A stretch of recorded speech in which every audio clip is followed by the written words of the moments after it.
में मत रहना। मेरे से बाद जुड़े, मेरे से बड़ा लेवल और मेरे से बड़ा चेक आज इनका है। तो वेस्टीज के प्लान में वो पावर है कि आप आज अगर अपने स्पॉन्सर को प्लान करते हैं कि इसको बीट करना है तो बीट कर सकते हैं। ये प्लान इस पावर में, इस मार्केटिंग प्लान में है। और एग्जांपल आपके सामने है। डाउनलाइन है वीएमसीएम और अपलाइन है यूसीडी। समझ रहे हैं? बहुत कम लकी लोग होते हैं ऐसे इस बिजनेस के अंदर जिनकी डाउनलाइन में वीएमसीएम हो। सोचो तुम्हारी डाउनलाइन में 4-5 वीएमसीएम आ गए तो मजा आ जाएगा। तो नोबडी कैन नोस कि आज का जोड़ा हुआ डिस्ट्रीब्यूटर कल का वीएमसीएम भी हो सकता है। ध्यान रखना। सो बेसिकली जर्नी चलती गई आगे, अच्छे लोग आने शुरू हुए, माहौल बनना शुरू हुआ और कहीं ना कहीं चैलेंजेस भी साथ के साथ थे, सारी चीजें थी। वीआईपी में जाना, वीएलसी में जाना, ट्रेनिंग में मीटिंग अटेंड करना, ये तो कंटिन्यू चल ही रहा था। इस दौरान बहुत झूठ भी बोला है सर। 3-3 दिन, बिलीव मी, मैं आपको आइडियाज दे रहा हूं, आप भी ले सकते हो। मेरी जो दादाजी हैं जो बहुत साल पहले मर गए थे, उन्हें 3 बार मारा भाई। तो मरे हुए को अगर 2 बार और मार दिया तो क्या दिक्कत? उनकी आत्मा आज खुश हो रही होगी, पता है आपको? क्योंकि कहते हैं ना, उनको तो सब पता होता है, पितर जो होते हैं उन्हें सब पता होता है, देख रहे होते हैं ना वो। तो वो उनकी आत्मा खुश हो रही होगी कि इसने मेरे को मारा अपनी तरक्की के लिए, है ना। 4 बार अगर और भी मार दो तो कोई तकलीफ नहीं है। तो मैंने क्यों मारा, उसका रीजन है। ट्रेनिंग थी, जिम कॉर्बेट, 3 दिन के लिए वर्कशॉप थी, जाना था। अब सोचो मैं शॉपकीपर को ये तो बोल के जाऊंगा नहीं कि सर वेस्टीज की 3 दिन की ट्रेनिंग है, मेरे को जाना है। तो सडनली बोलता था कि भैया वो फोन आ गया, दादाजी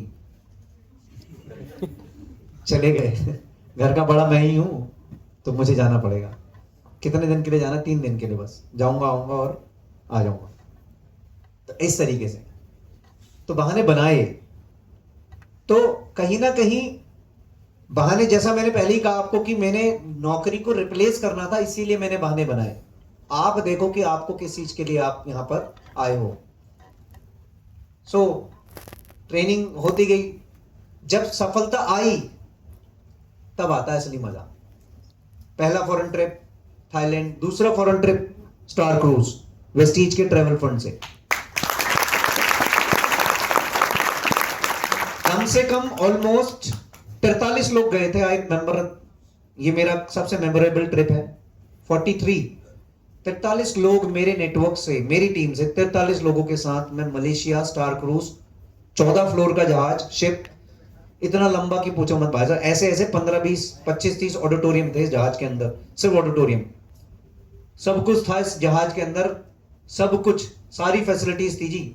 ये देखने में छोटा सा लग रहा है क्योंकि बहुत दूर से फोटो ली है, लेकिन इसके इस कॉर्नर से लेके उस कॉर्नर तक अगर जाओगे तो कम से कम 5 मिनट लग जाते हैं, इतना लंबा है ये। तो सोचिए, बहुत सारे चैलेंजेस के बाद, बहुत सारे झूठ बोलने के बाद, बहाने बनाने के बाद, अगर अगले 1 साल 1.5 साल में ऐसा मौका आपके पास आए, कैसा लगेगा? बहुत बढ़िया। अच्छा लगेगा? यस। थोड़ा सा लाउडली बोलो, कैसा लगेगा? बहुत बढ़िया। अच्छा लगेगा ना? Yes. तो ये आएगा दोस्त मौका। दूसरा ट्रिप साउथ अफ्रीका, ये भी मेमोरेबल था। पहली बार अफ्रीका में ट्रेवल करने का मौका मिला। कभी नहीं सोचा था यार, मैं तो एक ऐसा इंसान था जिसको मेरे मतलब यहां से उत्तराखंड भी जाते थे तो खड़खड़ खड़खड़ वाली वो जो बस होती है ना, आज भी मेरे गांव में कोई लग्जरी वॉल्वो नहीं है। हल्द्वानी रूट पे है, भीमताल वाले रूट पे है, लेकिन यहां से रामनगर कोई लग्जरी वॉल्वो नहीं है।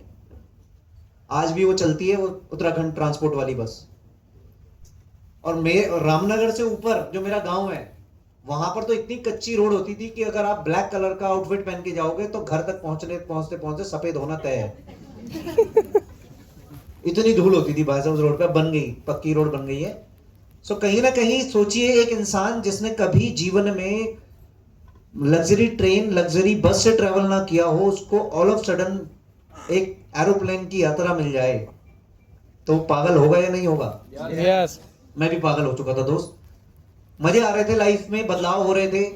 मेरी वाइफ भी इस ट्रेवल में मेरे साथ थी, साउथ अफ्रीका ट्रिप के अंदर। बहुत मेमोरेबल ट्रिप था। यहाँ पर एक बहुत अमेजिंग सफारी होती है। व्हाइट टाइगर्स आपको पता है अफ्रीका में बहुत पाए जाते हैं। बहुत लंबी सफारी यहाँ पे थी। और ये जो यहाँ पर ये जो है महल जो आपको दिख रहा है, ये है सन सिटी पैलेस, केप टाउन के अंदर नहीं, जोहान्सबर्ग के अंदर, साउथ अफ्रीका में जोहान्सबर्ग हमारा एयरपोर्ट था। वहां से हम यहाँ गए सन सिटी पैलेस। पूरा पैलेस था भाई साहब, दरवाजे इतने भारी भारी कि पूछो मत। पूरा राजा महाराजाओं वाला लाइफस्टाइल हमको यहाँ पे मिला। 2 दिन हम यहाँ रहे, उसके बाद फिर यहाँ से केप टाउन चले गए, फिर वहां रहे हम। सो ये मेरी उस जर्नी का पार्ट था जो आप भी इसको आगे जीवन में डेफिनेटली आप सारी अपलाइन डाउनलाइन सारे सीनियर लोग साथ में रहते हैं। थाईलैंड गए, उसके बाद ये तीसरा ट्रिप था, चौथा पांचवा था, सॉरी तीसरा नहीं था ये। उसके बाद एक फैमिली ट्रिप था गोवा के अंदर। ये मेरा बेटा है, मेरा बेटा और मेरी बेटी दोनों आज फॉरेन ट्रिप का हिस्सा बन चुकी हैं। इन्होंने भी कभी नहीं सोचा था कि 7 साल की उम्र में या 3 साल की उम्र में मेरी बेटी का पासपोर्ट बनेगा। 7 साल की उम्र में मेरे बेटे का पासपोर्ट बना, 2.5 से 3 साल की उम्र में मेरी बेटी का पासपोर्ट बना। हमने कभी नहीं सोचा था। पासपोर्ट बनना ही बहुत बड़ी उपलब्धि होती है जीवन में। Yes. यहाँ पर sorry to say, please don't take it wrong, यहाँ पर बैठे हुए मैक्सिमम लोगों के पासपोर्ट नहीं होंगे। मैंने भी नहीं बनाया था क्योंकि मुझे इतना कंफर्म था कि पूरी दुनिया जा सकती है फॉरेन ट्रिप, भुवन चंद्र शर्मा तू नहीं जा सकता, इसलिए कभी पासपोर्ट नहीं बनाया। और जिन लोगों को कंफर्म होता है ना कि भाई पूरी दुनिया जा सकती है, मेरा कोई चांस नहीं है, वो लोग पासपोर्ट नहीं बनाते। तो मैंने कभी नहीं बनाया, मेरे को लगता था मेरा कंफर्म है। लेकिन जब वेस्टीज के ऑरा में आया, उस एनवायरनमेंट में आया, तो वहां से एक सपना बना और वहां से पासपोर्ट बनने शुरू हुए। अदरवाइज मेरे पूरे खानदान में किसी का पासपोर्ट नहीं था। आज मेरी फैमिली में सबका पासपोर्ट है। उसके बाद थाईलैंड ट्रिप, थाईलैंड तो 4 से 5 बार रिटर्न होके आ चुके हैं, इसीलिए इस बार थाईलैंड नहीं गया। अभी भी लोग थाईलैंड होके कल ही रात को आए हैं वापस, 5 दिन का ट्रिप था। 4-5 बारी में थाईलैंड चला गया तो सोचा कि यार इतने सारे ट्रिप हो गए थाईलैंड के, बहुत सारे ट्रिप। हर बार अपनी टीम के साथ जाते थे, बहुत अच्छा लगता है यहाँ पर, बहुत अच्छी कंट्री है थाईलैंड। बहुत सारे यहाँ पे बीचेस हैं, बहुत सारे मंदिर हैं यहाँ पे, बहुत अच्छी अच्छी जगहें हैं देखने के लिए। It's a very good country. So ये पूरा जर्नी रहा। फिर वियतनाम, ये भी बहुत अमेजिंग कंट्री है। वियतनाम बहुत कमाल की कंट्री है।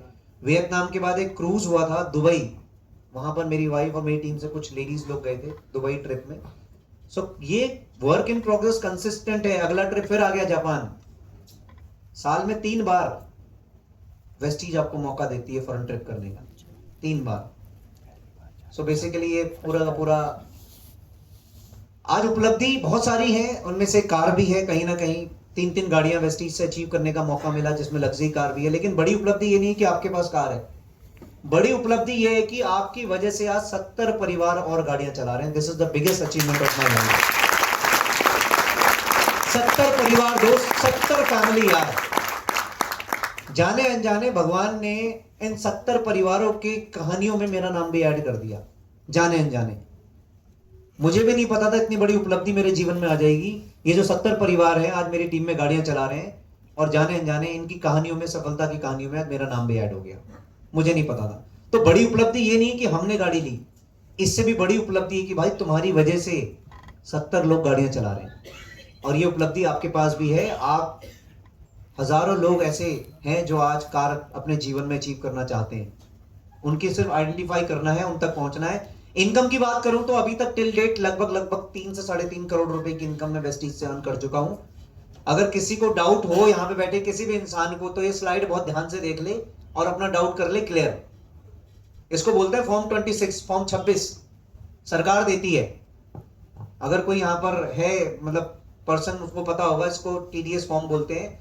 यहाँ पर पूरा टैक्स का ब्यौरा दिया गया है, टोटल टैक्स डिडक्ट कितना है, टोटल टीडीएस कितना कटा है, कितनी इनकम कमाई है। तो ये 26,59,045 रुपए की इनकम है 2018-19 के फाइनेंशियल ईयर में। उसके बाद 19-20 के फाइनेंशियल ईयर में है 49 लाख रुपए। उसके बाद 20-21 के फाइनेंशियल ईयर में है 51 लाख रुपए। और सारे फाइनेंशियल ईयर अगर मैं ऐड कर दूं तो टोटल 3 करोड़ रुपए लगभग इनकम यहाँ पे वेस्टीज से आ चुकी है। इस दौरान मेरा हाईएस्ट पे आउट जो गया वेस्टीज में, वो गया लगभग 6.25 लाख रुपए का। ये मेरा हाईएस्ट पे आउट गया एक सिंगल मंथ का। टोटल इनकम आपके सामने है। अच्छा, इसमें एक पेन नंबर भी मैंने डाला हुआ है पहली स्लाइड में। नहीं, इसमें नहीं डला हुआ, ये ऊपर लिखा हुआ है FFZPS4628F। ये पैन नंबर है, इसको बोलते हैं परमानेंट अकाउंट नंबर। अगर किसी प्रकार का कोई डाउट आपके मन में है ना, तो इसको भी लिख के जाना, क्योंकि बाहर बहुत सारे ज्ञानी मिलेंगे जो कहते हैं कुछ नहीं होता, ये तो बेकार का बिजनेस है, तो जोड़ने वाला काम है, तो निठल्ले लोगों का काम है, फालतू लोगों का काम है, टाइम वेस्ट करने का काम है। यहाँ तो कंपनियां भाग जाती हैं, सामान बेचने का काम है, दुनिया भर का बोलते हैं। सोचिए, टीवी पे एक व्यक्ति आता है, वो कहता है दाने दाने में केसर का स्वाद, कहता नहीं कहता है? उसके दाने दाने में किस चीज का स्वाद है आपको पता है? वो इतना कॉन्फिडेंटली सामान बेच रहा है, उसे कोई फर्क नहीं पड़ रहा। उसे पता है इसको खा के हजारों लोग मर रहे हैं, उसे पता है हजारों लोगों को कैंसर हो रहा है, लेकिन फिर भी कितना कॉन्फिडेंटली सामान बेचता है। और उससे ज्यादा कॉन्फिडेंट होते हैं वो लोग जो गली के चौराहे पे खड़े होके वो केसर के स्वाद को ले रहे होते हैं।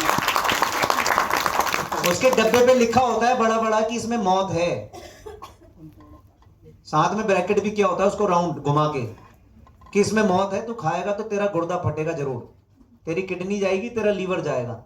लेकिन फिर भी वो इंसान कॉन्फिडेंटली रोज के 50-60 रुपए खर्च करता है, डेली के बता रहा हूं। This is the power of promotion.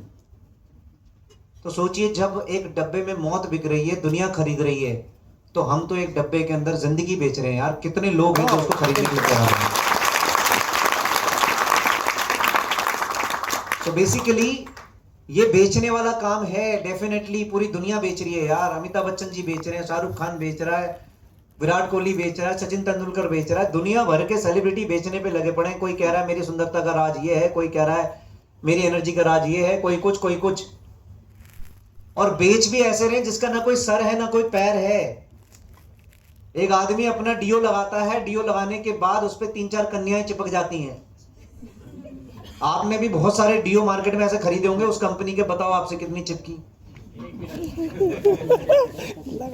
भाई ऐसा होता है क्या? सेंसलेस ऐड चल रहे भाई, जिसका कोई सेंस नहीं है, लेकिन फिर भी लोग खरीद रहे हैं। जिसका कोई सेंस नहीं है फिर भी खरीद रहे हैं। यहां पे तो सेंस है भाई, सारी चीजें नेचुरली हो रही हैं। एक लेडी कह रही है मेरी सुंदरता का राज है लक्स। कभी देखा उस लेडी को नहाते हुए लक्स से?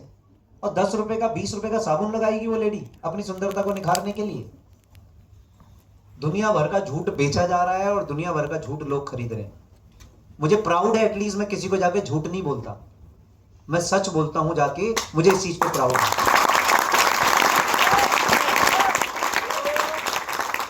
और जब बेचने पे उनको पैसा मिल सकता है तो बेचने पे मुझे क्यों नहीं मिल सकता? वो बात अलग है, वो करोड़ों में कमाते हैं, उनकी एक महीने की इनकम ही करोड़ों में, 70, 80, 100 करोड़, 200 करोड़ की इनकम होगी। मेरी एक महीने की इनकम करोड़ों में नहीं है, फिलहाल लाखों में है, लेकिन करोड़ों में पहुंचने की संभावना है मेरे पास, क्योंकि मेरे पास भी वही सिस्टम है जो उनके पास। कैसे पहुंचेगी करोड़ों में ये भी बता देता हूं। अभी ये इंडस्ट्री इंडिया में लगभग 25 से 26 हजार करोड़ की है, और कह रहे हैं कि इंडस्ट्री आने वाले समय में 1 लाख करोड़ पार करेगी। ये सरकार भी बोल रही, सब बोल रहे हैं, आगे आपको आंकड़े दिखाऊंगा। मेरा नेटवर्क आज लगभग 6.25 लाख लोगों का है। एक छोटा सा आंकड़ा दे रहा हूं आपको, हिलना मत बस कुर्सी से, ये आंकड़े दे रहा हूं, ध्यान से सुनना। 6.25 लाख लोग, मोटा 7 लाख लगा लो। मैं कहता हूं आज के बाद मेरे साथ कोई ज्वाइन ना करे, 7 लाख लोग ही रहे जितने हैं अभी तक। पिछले 7-8 सालों में 7 लाख हो गए। मैंने नहीं जोड़ा 7 लाख लोगों को, इस भ्रम में मत रहना, मैंने 60-70 को ही जोड़ा है। वो पावर इस बिजनेस की मल्टीप्लिकेशन होता चला जाता, आपको पता भी नहीं लगता। 7 इमेजिन करो, आज के 5 साल, आज के 10 साल बाद इमेजिन करो, 20 साल ले लो, चलो 20 साल ले लो, बहुत है। 20 साल बाद मान लो 7 लाख लोग 1-1 हजार रुपए का सामान ले रहे हो वेस्टीज से। कितने का? 1-1 हजार रुपए का। तो 7 लाख इंटू 1 हजार कितना हो गया? कितना हो गया? 7 लाख इंटू 1,000 लगाओ साहब, 70 करोड़, 70 करोड़ हो गया, ठीक है। अब 70 करोड़ का बिजनेस अगर अकेले मैं दूंगा वेस्टीज को 1 महीने का, तो मेरी इनकम जानते हो कितनी होगी? 5 से 10 करोड़ रुपए की इनकम 1 महीने की होगी। और अगर 1 महीने की इनकम 5 से 10 करोड़ की होगी तो लाइफस्टाइल कैसा होगा तुम सोच लो यार, जस्ट इमेजिन। सो बेसिकली आज भी ऐसा नहीं है, वेस्टीज ने बहुत कुछ दिया। छोटी सी वीडियो के बाद शुरू करेंगे training part.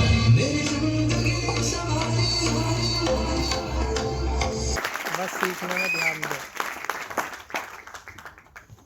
Thank you so much. Company को चुना और आज मैं आपके सामने हूं। तो मेरा सवाल आपसे यह है, क्या वेस्टीज को चुनना मेरे जीवन का सही निर्णय था? यस क्या आप इस बात से सहमत हैं? यस यस और नो? यस तो अगर मेरे जीवन का निर्णय ये सही हो सकता है इसको चुनना, तो आपके जीवन के लिए भी सही हो सकता है या नहीं हो सकता है? Yes thank you so much. अगर ये निर्णय मेरे लिए सही हो सकता है तो डेफिनेटली आपके लिए भी हो सकता है। क्या आपको लगता है वेस्टीज ने मेरे जीवन को बदला है? यस तो अगर आपको लगता है वेस्टीज मेरे जीवन को बदल सकता है, तो क्या ये आपके जीवन को नहीं बदल सकता? बदल सकता है, नहीं बदल सकता है? Yes. क्योंकि जो सिस्टम मेरे लिए है वही सिस्टम आपके लिए भी है। ऐसा तो नहीं आपके लिए अलग या मेरे लिए अलग है। जब एक इंसान की जिंदगी बदल सकती है तो दूसरे की क्यों नहीं बदल सकती? बदल सकती नहीं बदल सकती है? यस सो बेसिकली अच्छा जीवन जीने के लिए सबसे जरूरी चीज क्या है आपके हिसाब से? अच्छा जीवन जीने के लिए सबसे जरूरी चीज क्या है बताओ?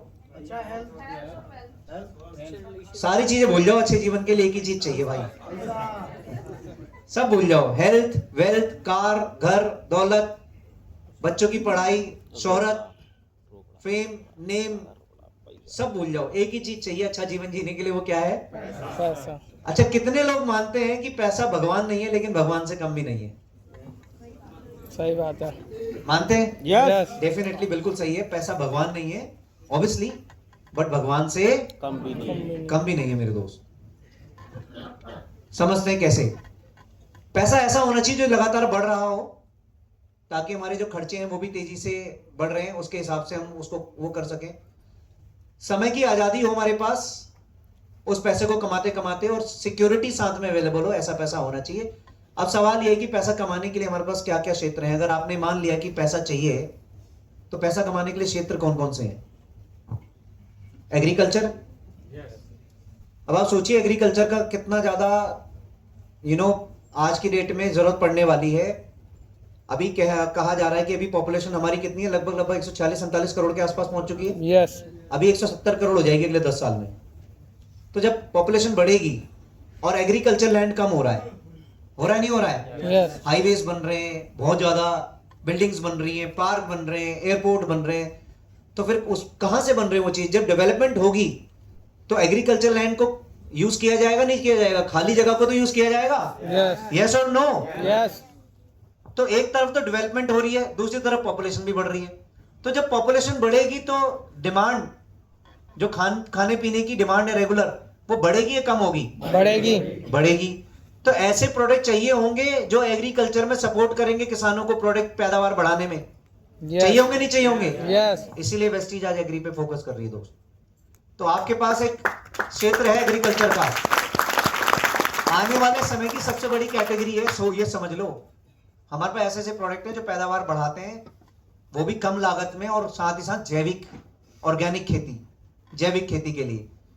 दूसरा सेक्टर अपने पास जॉब है। पैसा कमाने के लिए तो फिर जॉब करनी पड़ेगी। एग्रीकल्चर क्षेत्र पे एक हमारे पास है, फिर जॉब है, अपना सेल्फ एम्प्लॉयड या बिजनेस है। अब सबसे पहले बात करते हैं नौकरी की, जिसको सबसे ज्यादा लोग करते हैं। यहां पे एक चीज ऐड करना चाहूंगा, मैं नौकरी के अगेंस्ट नहीं हूं। जॉब बहुत सारे परिवार चलाती है और इसके बगैर हमारे हिंदुस्तान की इकोनॉमी नहीं चल सकती।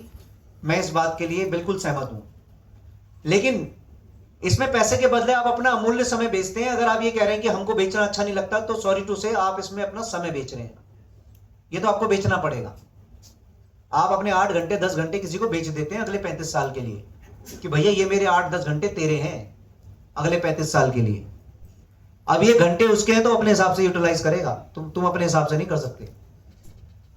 तो ये तुम्हें बेचना पड़ेगा। यहां पर साथ में सिक्योरिटी और फ्रीडम आपके हाथ कभी नहीं लगेगी। ये बात की भी कहीं ना कहीं आप इसको याद रखना।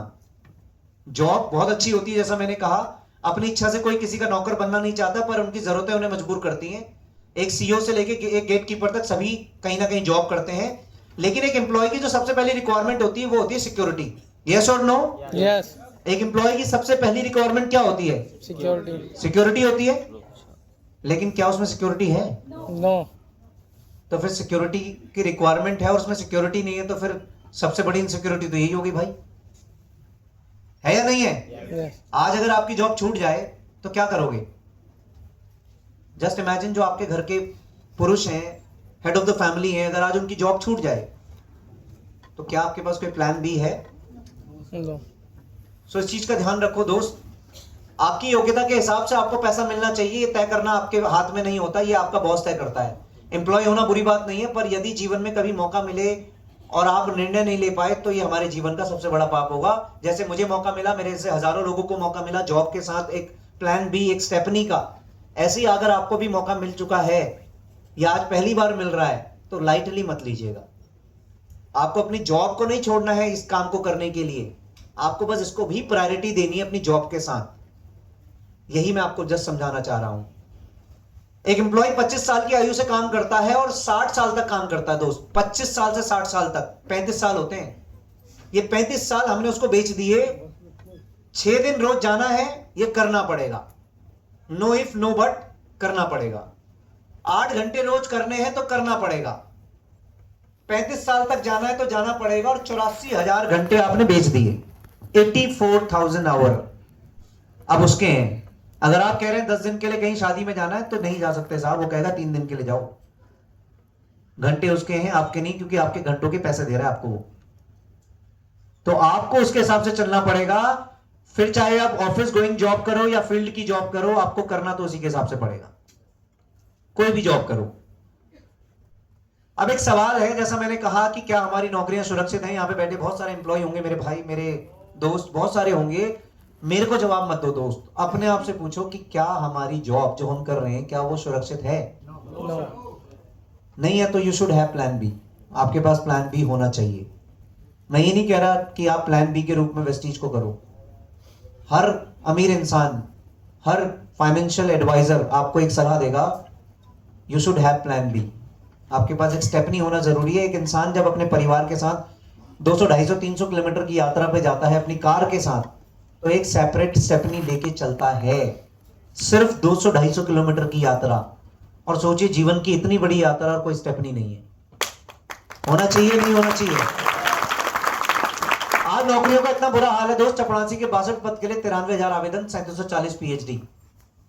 पानीपत के कोर्ट में 13 चपरासी के पद के लिए 12,670 आवेदन। एमएससी, एमटेक, बीटेक सब खड़े जी लाइन में।